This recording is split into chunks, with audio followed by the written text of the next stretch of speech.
Hi, Shelby. Hi, Steve. So today we are going to hit the 20, the lessons past 20. So we're now going to be dealing with a range of tenses. Very exciting. So we'll see how we cope with them. It's funny, in different languages, like in Arabic, they begin with the past tense. Like there's no real reason why the present tense is easier than the past tense. Sure, Right. I think it's just that it's more common, maybe, or like applicable, or immediately applicable, right? Like I can just say, I am sitting here right now. Right, but the strange thing is that in Arabic, because the past tense is, for whatever reason, they start with the past tense. That's the first tense that they teach. That is so There's only two interesting. tenses. There's two tenses. There's the past and the present. I mean, I Really? exaggerate, but yeah. So, I mean, we take certain things for granted that languages can only be structured this way. But different languages are different. Yeah, absolutely. And I think very often sort of grammar books can make things seem more complicated than they need to be. I just relate it to meaning. This means this. That's all. I know Right. what it means in English. Here's how you say it in French. Okay. Yeah, when I was living in South America, I befriended a lot of people from South America, some of which who love languages and actually spend time, learning other languages, and they understand their own language better. So I like to ask a lot of questions, why Right. is it like this? Why do we do it why do you guys say it that way, etc. And the ones who are really interested in language, like they can usually have some sort of an answer for me, or Right. they might even say, that's so interesting, I haven't thought of it before, Right. and then I meet someone who's so not interested in language. He's a native speaker of Spanish, and I ask him these questions: why this, why that about Spanish? And he's like, I don't know, never thought about it.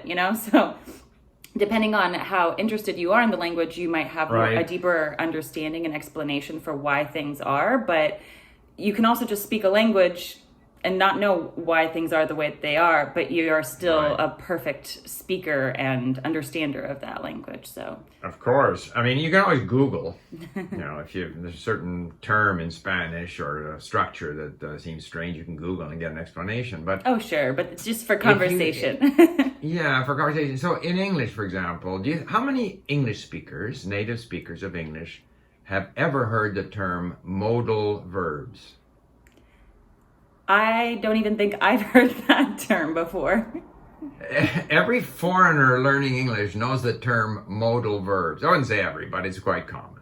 Interesting. And so, yeah, and all of the, English grammar books are full of it. And all modal, M-O-D-A-L, it's somebody's technical term for I might, I would, I should, I could, I ought to. Any of those verbs that suggest an obligation or a possibility or, all of that, those are called modal verbs. Interesting. My view is, why introduce the term modal verbs? It's just unnecessary. Right. You have to, the concept ought to, might, should, they exist in every language. Yeah. In some languages, there's more of them or fewer of them. Like some languages, there's no difference between probably and maybe. In English, we have probably and maybe. Like different languages have different, maybe in a lot of languages, ought to, should, have to is all one verb. Maybe not. So you just get used to what they do. So I think that all these grammatical terms are a tremendous overkill. And it's ultimately a matter of like, this is how they say it in this language, and this is what it means in either my native language or a language that I know very well. Right. So Like, you relate them. yeah, and just because you know what modal verbs are doesn't mean you're going to be a perfect user of them. And Oh, just no. like I don't know what modal verbs are yet. I'm sure I'm probably using them correctly, being a Probably native pretty English speaker. bang on. So that's a distraction, though, right? Like it can be a distraction to think like you have to learn the name of the tense, and you Right. think that you understand or you're making progress in the language, and you might be, but at the same time, even if I don't know the name of the tense I'm using, but I'm using it correctly, I'm probably making more Exactly. progress, right, than the person who knows That's right. the name of the tense. No, that's not to say that we should ignore those things, but I remember when I was learning German, trying to memorize these declension tables basically discouraged me.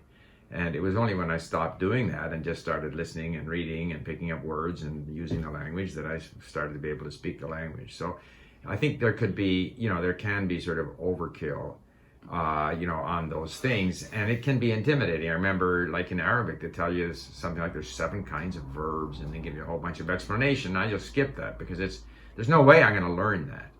So, but I manage, I understand, and the more I listen, the more I understand, the more I'm able to say. So, therefore, I say that because we're going to head into, a variety of tenses now. And so it's going to be very interesting how you react. And I think you may find that as long as you get the meaning, and of course you can look up now on your, I think context reversal conjugation or the other conjugating dictionary, you can see where it slots in, which one it is. And you have a quick review of the verbs. Don't try to remember it and get back to text. And just keep doing that. And eventually you'll get a sense of how these forms of the verb are used and what they correspond to in English, I think. Yeah. But we will see. I've gotten a preview of past tense in some of the, Le Petit Prince and some of the songs. So of course, starting to get my hints as to what it's going to be like. Well, sure. And if you're interested in those contents, then you're not bothered by the fact that, in fact, it's in the past tense. That's what the story is. You can tell from the context, it's the past tense. They said it this way. And you continue through your story, and it's not an obstacle. Yeah, and I don't feel too nervous about it with French. It seems like it's fairly straightforward. I'm noticing the same pattern every time. So yeah, it's straightforward because you know Spanish and English. Now, if you were a Japanese speaker with no previous exposure to European languages, you might find it a little more complicated. But nevertheless, still, it relates back to what you know rather than to some rules. Of course, yeah. Okay, well, let's give it a try then. All right, sounds good. Hi. So we're going to venture into different tenses. Yes. So you said at 20 or after 20? No, after 20. After 20. All right, I'm going to go for 21 then. By the way, just in case you think that 21 is a lot easier than 30, not so. All these are more or less the same, I find. I find language, there's no chapter 1, chapter 2. It's all different. It's all difficult. It's all easy. It's all more or less the same stuff, and we go after, with each lesson, we go after, little snippets of it, and we try to learn that, but that has application for the whole language because we're going over the same structures. So I think you'll be surprised that it's not so difficult. Also, I should add, because we should go to the part B, because it looks like the part A is all in the present tense. I was going to say, I don't see anything other than present tense yet. Right. So we'll move along. Now, because you're flipping through these, I don't know what your settings are, but it's possible you're eliminating all your blue words. No, I have my link reader settings set to not mark the words as known when I page. Okay, just a couple of things. I'll do this. Yeah, so reminding people that they can set it to either automatically be saved or not. But even if they do get automatically saved, that doesn't prevent you from saving them again, and the statistics adjust. So it's not a big issue. But yeah, in your settings page, paging moves to known, you have unticked it. That's good. Yeah, definitely recommend people mess around with these settings to make them work best for them. Okay. So in here is where we start the different tenses. Okay, let's do that sentence. It's in the same present tense, but it still tells us what's happening. This is the same story, but from Michael's point of view. Yeah. Read it. In French? Yeah. Okay. Ceci est la même histoire depuis le point de vue de Michel. Voilà, point de vue. So I would save le point de vue. Yeah, that sounds like a great phrase to have there. Mm-hmm. And then view. Mm-hmm. View or cite? Either one, yeah. Yeah, I mean, if a view, a cite, I mean, yeah, it's the same. Yeah, great. Okay, and depuis is an important word. You'll come across that again. It's from or since. Oh, yeah, I was going to say, since I only had that as since, that didn't really make sense to me. But okay, that makes more sense now. Okay. And then ceci means... Is this, ceci. Okay. Cela is that. Ceci is this. I also had voici. Voici means here is, like look. Here is, okay. And ceci est. Okay, so you have to have the est with ceci. Mm-hmm. Okay, great. So what have we got here? All right, we're in the past tense. J'ai pris un jour de congé. J'ai pris. J'ai pris. Oui. Normally, again, a native speaker might correct me, but I don't think we would have liaison. J'ai pris un jour de congé. We could say that, but I think it's j'ai pris un jour de congé. Yeah, that was a tough one. I wasn't Let's sure. hear what she says. Let's hear what our rapid fire narrator says. J'ai pris un jour de congé. Oh, he contradicts me, you see. J'ai pris un jour de congé. Okay? Nice. Rely on him. And you got a new voice. Okay. Okay. Okay. All right. So, why don't we save j'ai pris? Save j'ai pris. Yeah. I took. Okay. And then un jour de congé, that sounds like, is that a common phrase? Yes, it is. Day off. Great. If you click on congé. So yeah, I guess I had that from a different story. Right. So a day of leave, a day off, a day of leave. But if we go back to pris, P-R-I-S, let's go to that conjugating dictionary. All right.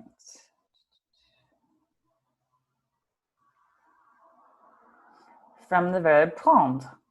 Right. Very popular verb. Right. Prendre. Now let's see if we can find pris. Ah, there we have it. J'ai pris, tu pris. Okay, so I don't want to get too much stuff here, but you see where it says passé simple? Yeah. You can forget that's really that interesting. tense. You can forget that it tense. Seem like people use this in French. No, that's exclusively in literature. So if you are reading a novel, you'll see that. Otherwise, you'll never see it. So it's like improper to use that in it's just not used. It's not improper. It would be silly. It would be pretentious. It's just not used in speech. Interesting. So to me, that's one of the things I would just put a shelf somewhere because you're not going to need it for 6 months. Just forget about it. That's great. Makes it a little bit simpler for me. Now we see the passé composé, we see the passé antérieur, all these different forms of the past tense. The significant thing is that the pris, P-R-I-S, is the past part, whatever it's called. Participle. Past particle, like took, right? Mm-hmm. So I took, I had taken. Now in English we go, taken. I had taken. Yeah. But I would have taken. But in French, it's the same word. I love that. So it's just the past participle. That's great. So the passé composé in the middle there, that is the most common past tense. You're going to see that all the time. Well, there's also the imperfect, but we'll get there. Okay, so that's I took. J'ai pris. So it doesn't matter. Nous avons pris, like it conjugates like j'ai, tu as, il a. Like the only thing that actually changes is the verb, what we call the auxiliary verb, the avoir, right? J'ai pris, tu as pris, il a pris, elle a pris, etc. Okay. Bon. Voilà. Okay. Je voulais aller voir un film. Okay. Now, here we have the, the whole issue of the imperfect versus the passé composé, right? So you could also have said, j'ai voulu. J'ai voulu. J'ai voulu. J'ai voulu. I wanted. J'ai voulu.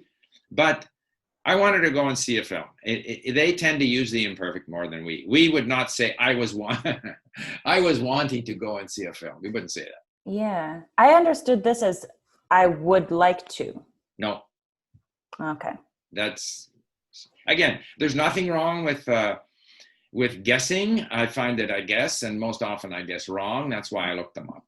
People sometimes say, oh, you should try and guess and stuff. I don't. I look it up because my guess is going to be wrong 50% of the time. That's my experience. Because you have nothing to base it on. Your chances are your guess will be wrong. Je voulais. Yeah. So there again, like with me, if I get into this 20 and or 21 and beyond, all kinds of different verb forms, every single one of them, I'm going to look up the context reversal conjugator.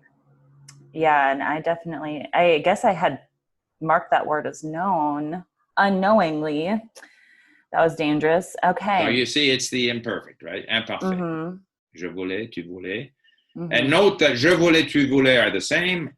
Il, elle voulait is a T and not an S. Mm-hmm. No way you're going to remember that, but I always look at it and then I just leave it. I don't try to memorize it.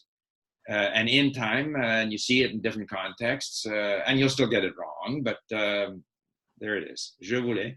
Je voulais. J'ai voulu, je voulais. And sometimes if I go to voulait, like we needn't go there now, but I would also look at the passé composé, just to see the two of them. You see? So if you went to conjugator again, and so you see that's je voulais, but if you look at the passé composé, you see j'ai voulu. Yeah. J'ai voulu. Voulu. Yeah, I don't even think I've come across that yet. No, but it's just kind of helps slowly, you know, everything starts to slot into place. So I find this conjugating dictionary a great place to go. I'm not a believer, and there's some research in cognitive science, etc., that trying to block learn something is very difficult. And it's much easier to come across it in different situations. So you see it in the text, you review it in the table, you see it in another text, you review it in the table again, and slowly, like sediments, it settles into your brain. Whereas if you sat there with the conjugation table, so I'm going to learn this, you know, and then I'm going to put it on my refrigerator door. I think that's going to be useful. That's a futile exercise, in my opinion. Anyway, okay, we'll do one more. All right. Oh, lots of blue here. It's all in the present tense. So with that, I suggest we stop. Okay. Because that's just standard activity. You're going to go in there. You're going to find, by the way, that most of the blue words there are cognates. Looks like it. So it's not difficult. I'll take care of it myself. Right. But I just wanted to expose you a little bit to different tenses. So we'll come across some future, we'll come across some past, and I just recommend that you refer to the conjugator dictionary from time to time, just to kind of keep that little picture in front of you. Great. Et la prochaine fois, nous allons parler en français. Oui. En anglais et en français. Okay, d'accord. D'accord. Bon, ok, excellent. Okay. Merci beaucoup. Salut. Salut.